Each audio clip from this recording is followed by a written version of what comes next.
नमस्कार मित्रांनो, माझ्या चॅनलमध्ये तुमचं स्वागत आहे। तर कसे आहात तुम्ही? तर आज मी श्री क्षेत्र तुळजाभवानी मंदिर येथे आले आहे।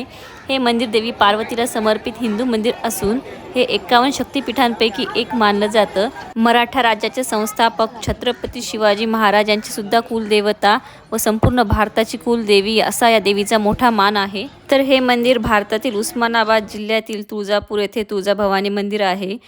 तर हे मंदिर 12व्या शतकातील मराठा महामंडळेश्वर मर्तदेव कदंब यांनी बांधले होते। तुळजाभवानी मातेचे मंदिर हे महाराष्ट्रातल्या 3.5 पीठांपैकी एक असल्याचे हिंदू भाविकांची श्रद्धा आहे आणि या देवीला तुळजा, अंबा, पार्वती, दुर्गा, वरिता, जगदंबा, तुराजा या नावानेही ओळखले जाते। एवढंच नाही तर तुळजाभवानी मातेचे भक्त हे भारतातच नाही तर परदेशात सुद्धा आहेत। तर देवीच्या मंदिरासमोर काही दुकाने आहेत। तर इथे देवीच्या पूजेसाठी लागणारं सर्व साहित्य, देवीच्या फोटोज, देवीची मूर्ती वगैरे सगळं तुम्हाला इथे भेटून जाईल। तर आम्ही इथे देवीच्या दर्शनासाठी नांदेडहून आलेलो आहोत आणि आम्हाला इथे यायला 4 तास लागले आहे। तर आम्ही घरून 12 वाजता निघालो होतो आणि 4 वाजता आम्ही इथे पोहोचलोत। आम्ही उशिरा निघालोत कारण आम्हाला देवीचा अभिषेक करायचा होता आणि सकाळचा अभिषेक सगळे बुक असल्यामुळे आम्ही संध्याकाळचा अभिषेक घेतला होता। तर आता आमचं इथे टी कॉफी घेऊन झाल्यानंतर आता आम्ही देवीच्या दर्शनासाठी निघालोय। तर रस्त्यातच मी कवड्या घेतल्या। या कवड्या असं म्हणतात की देवीच्या पायाला लावून या कवड्या आपण आपल्या घरी परत न्यायच्या, म्हणजे देवीचा आशीर्वाद हा आपल्या घरावर आणि आपल्यावर असतो। तर इथे काही आम्ही थोडीफार शॉपिंग केली देवीच्या पूजेच्या साहित्याची। तर माझी मम्मी, माझे मामा मामी, माझी आजी, माझा भाऊ आम्ही सगळे इथे दर्शनाला आलेलो आहोत। तर देवीच्या मंदिराबाहेर ही मोठ्या प्रमाणात गर्दी आपल्याला दिसत आहे। इथे दररोज मोठ्या प्रमाणात गर्दी असते आणि आज मंगळवार असल्यामुळे जास्तच गर्दी इथे होते। तर फ्रेंड्स, हे माझे मामा आहेत आणि हा ब्लॉग शूट करण्यासाठी माझ्या मामाने बरीच माझी हेल्प केली।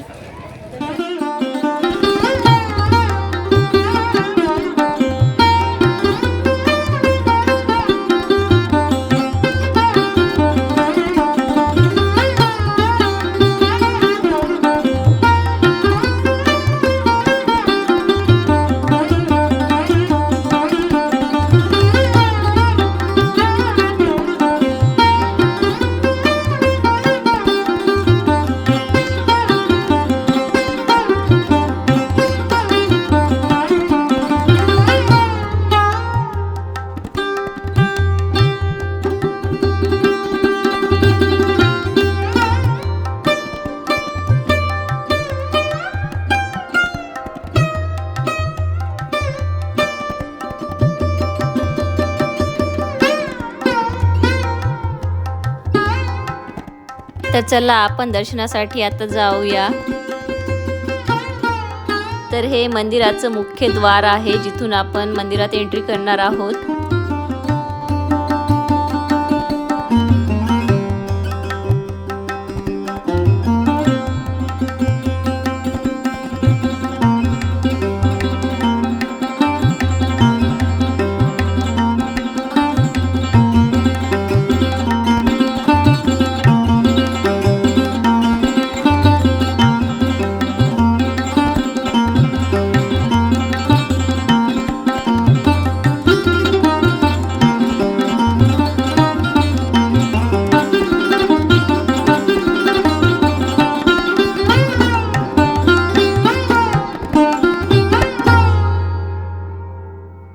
तर येथे दर्शनाला जाण्यासाठी 2 प्रकारच्या लाईन आहेत, धर्मदर्शन रांग आणि मुख दर्शन रांग।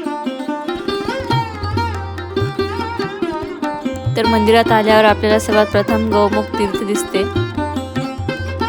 तर आत आल्यावरती आपल्याला इथे कल्लोळ तीर्थ दिसेल। तर येथे एक गणपतीचे मंदिर आहे, श्री सिद्धिविनायक गणपतीचे येथे मंदिर आहे।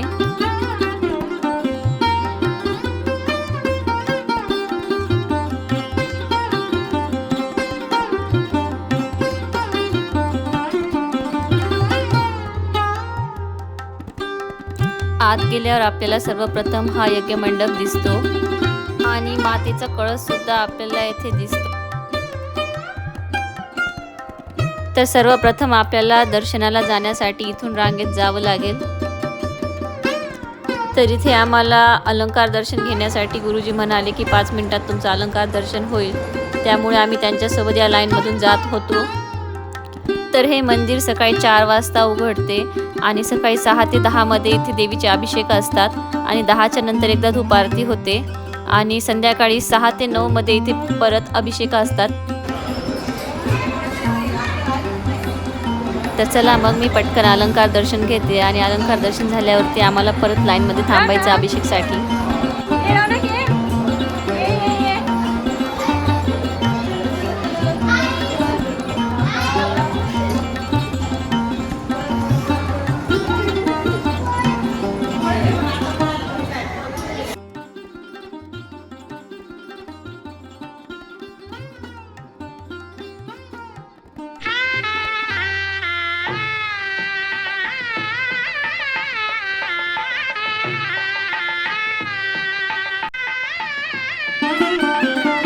तर इथे एक महादेवाचे पण मंदिर आहे.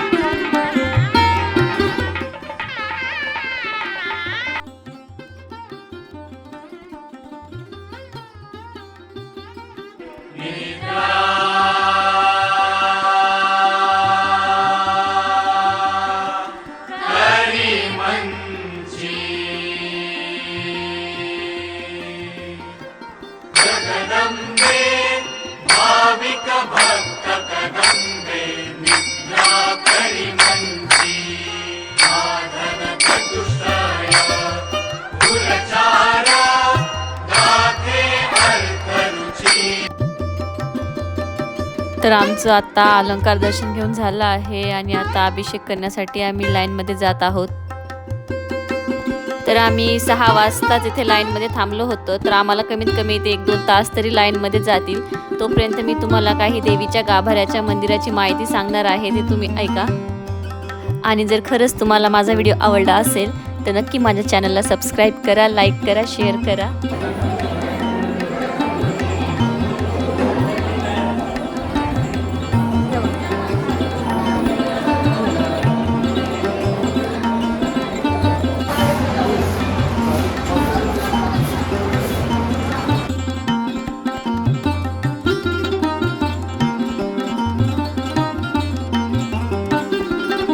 मंदिराचा सभामंडप हा 16 खांबी असून पश्चिम दिशेला मातेचा गाभारा आहे आणि गाभाऱ्याच्या मधोमध चांदीच्या सिंहासनावर आरूढ झालेली मातेची मूर्ती ही गंडकी शिळेची असून तिने विविध शस्त्रे हातात धारण केलेली आहेत आणि देवीच्या एका हातात महिषासुराची शेंडी धरलेली आहे, तर दुसऱ्या हाताने त्याच्या बरगडीत त्रिशूल खुपसलेला आहे.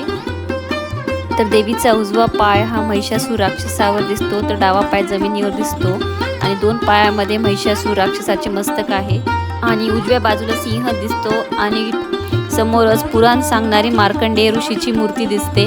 तर तुळजाभवानी आईची ही मूर्ती प्रसन्न आणि तेजस्वी काळ्या पाषाणाची मूर्ती येथे दिसते. तर ही मूर्ती 3 फुटाची आहे आणि ही मूर्ती स्वयंभू आहे. तर अष्टभुजा महिषासूर मर्दिनी ही देवी आपल्या 8 हातांमध्ये त्रिशूल, बिचवा, बाण, चक्र, शंख, धनुष्य, पानपात्र आणि राक्षसाची शेंडी धरलेली आहे. भारतात एकमात्र मूर्ती जी स्थलांतरित आहे आणि देवी वर्षातून 3 वेळा निद्रा घेते, 2 वेळा आपल्या चांदीच्या पलंगावर घेते व 1 वेळा नगरहून पलंग येतो. तुळजाभवानी मातेला दसरा महोत्सवामध्ये आकर्षक अलंकार आणि पूजा मांडण्यात येतात आणि देवीला कोणीही स्पर्श करू शकत नाही.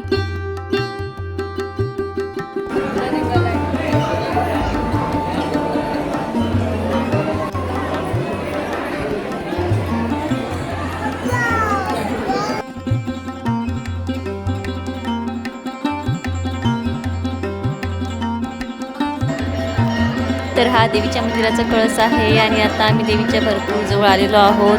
आता आम्हाला लाईनमध्ये इथे 2 तास झालेले आहेत.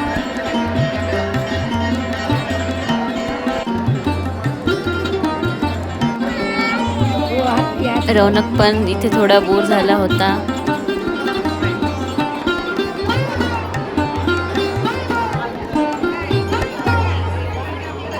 तर हे छत्रपती शिवाजी महाराजांचे प्रवेशद्वार आहे.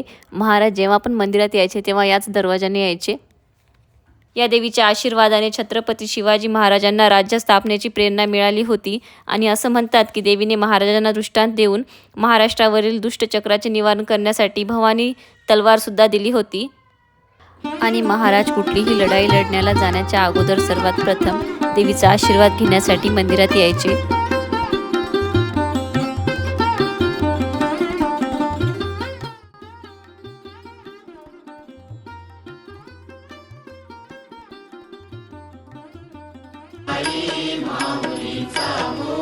उदकार गरजती काय महिमा वर्णोतीचा हो, महिमा वर्णोतीचा हो। उदो बोला उदो अंबाबाई माऊलीचा हो, उदो बोला उदो अंबाबाई माऊलीचा हो।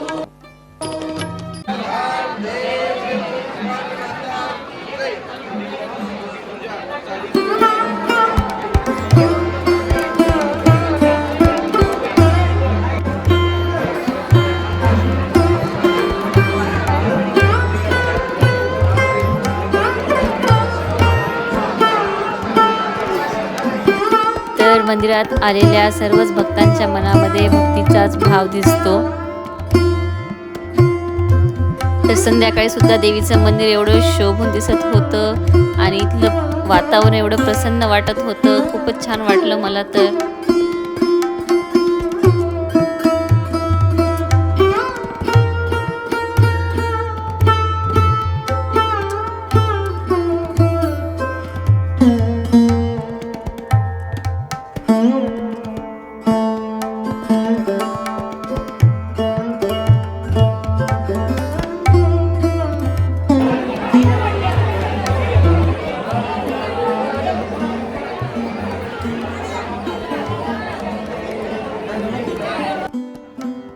तर मंदिराच्या बाहेरच एक साडीचं इथे दुकान आहे आणि या दुकानात सर्व साड्या ह्या देवीला घातलेल्या असतात। बरेच भाविक देवीचा प्रसाद म्हणून या साड्या खरेदी करतात आणि या साड्यांवरती भरपूर प्रमाणात डिस्काउंट पण असते। तर येथे तुम्हाला 200 रुपयापासून साडी भेटेल आणि भारीच्या साड्या जर पाहिजे असेल तर तसं त्यांना तुम्ही सांगा, ते तुम्हाला काढून दाखवतील।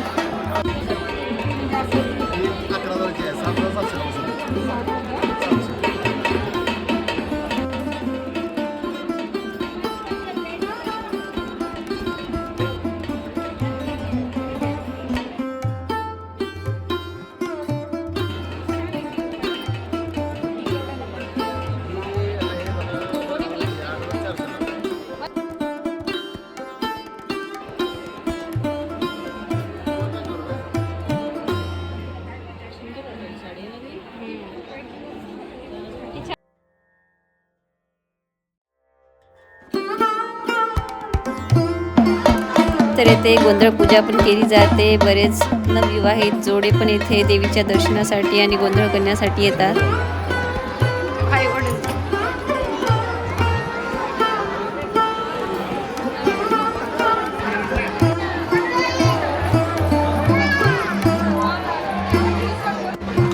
तर येथे देवीच्या मंदिराच्या मागेच विविध देवी देवतांचे मंदिर आहेत।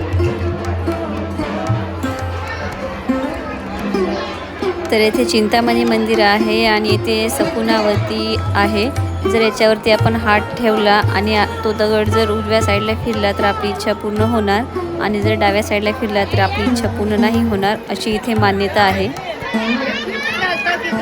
जर तुम्ही इथे आलात तर तुम्ही इथून पळी भरल्याशिवाय घरी जाऊ नका। पळी भरलेलं खूप चांगलं असतं।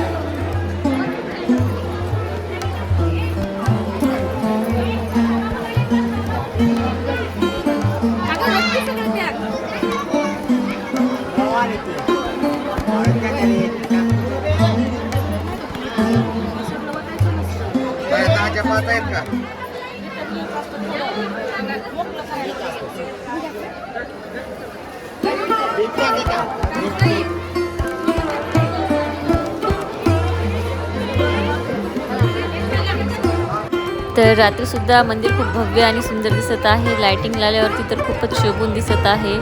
चला, तुम्हाला माझा व्हिडिओ आवडला असेल तर सबस्क्राइब नक्की करून जा।